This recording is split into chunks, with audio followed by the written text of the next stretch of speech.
Hello guys, welcome to Tech Tricks tutorial. In today's video, I will show you how to create a pivot table using Excel. So let's get started. So as you can see here, I have this table with some data to use as an example. And the first thing you want to do is you want to create a new sheet. From here, click on the Insert tab. Then click on Pivot Table. Now click on this button right here to select the range of data for your pivot table. So now you want to go back to the first sheet, then just select the whole table.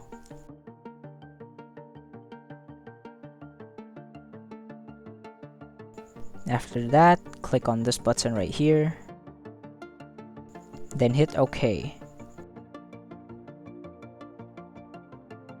So now we'll have a blank pivot table. So let me show you here on my first sheet, my example.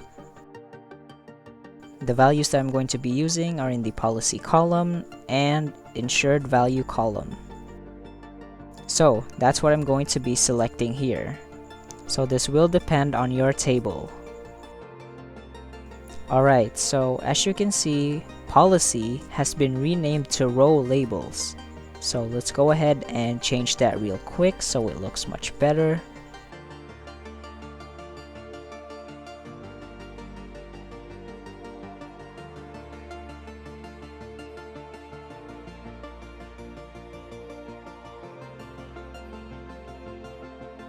And there we go. So now we can close out of this, and that's pretty much it.